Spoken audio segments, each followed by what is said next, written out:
年輕人嘅娛樂真係越嚟越多啊！繼夾公仔機之後呢，最近仲有開到成行成市嘅彈珠機鋪，20幾蚊幾十粒彈珠，又可以玩遊戲，又可以贏獎品，以小博大，係咪真係咁吸引呢？彈珠機店冒起，唔少鋪頭開喺學校、補習社，甚至乎街市附近，專供學生客。玩家投入彈珠玩遊戲，有機會贏到大量彈珠同埋積分獎勵，用嚟兌換獎品。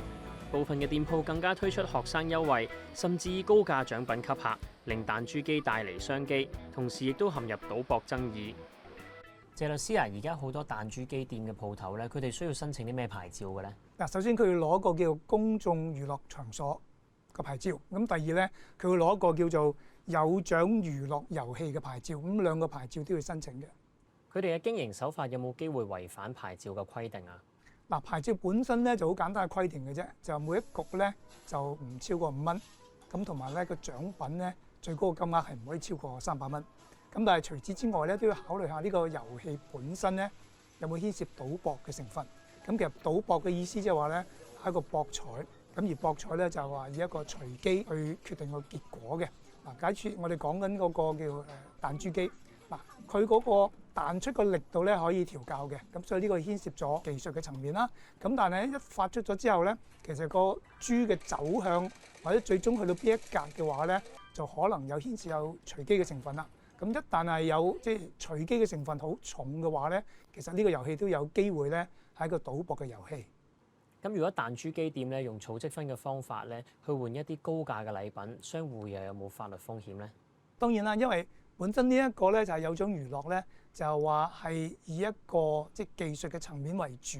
嘅一個遊戲。咁假如果係牽涉咗賭博嘅話咧，咁就算佢攞咗呢個有獎娛樂嘅遊戲嘅牌照咧，都係犯咗賭博嘅條例嘅。嗱，假如咧佢每一鋪贏咗之後咧，佢所得到嘅彈珠嘅總數係可以換取某啲嘅積分嘅。咁如果嗰鋪佢換取嘅積分咧，如果個等值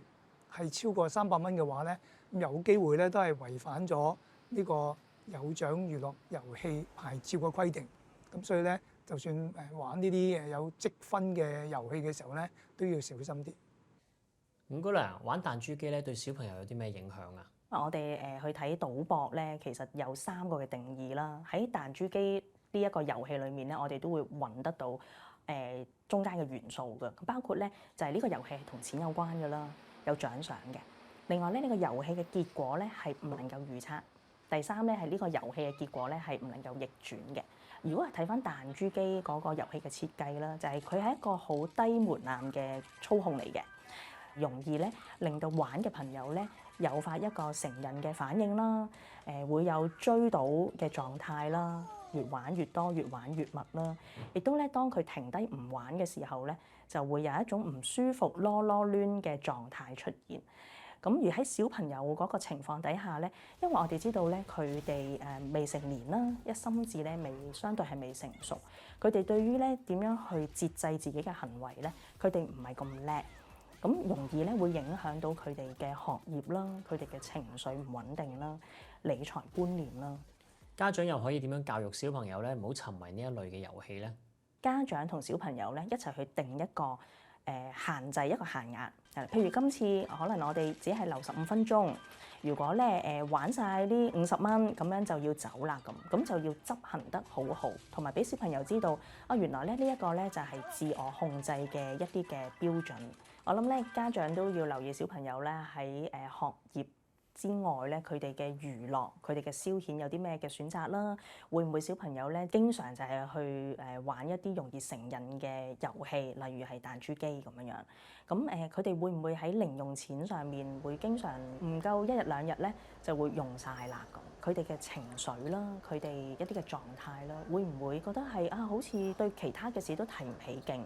佢會因為冇得去玩彈珠機咧，好冇心機啦咁。咁我諗，如果小朋友出現呢啲嘅情況咧，家長就要留意，甚至乎咧可以求助戒賭中心咧去了解多啲，可以點樣幫到自己嘅小朋友咯。無論玩乜嘢遊戲都好，最緊要咧就係唔好沉迷，攞到個平衡就最好啦。又或者咧，家長可以多啲引導小朋友，咁就大家都玩得開心啲啦。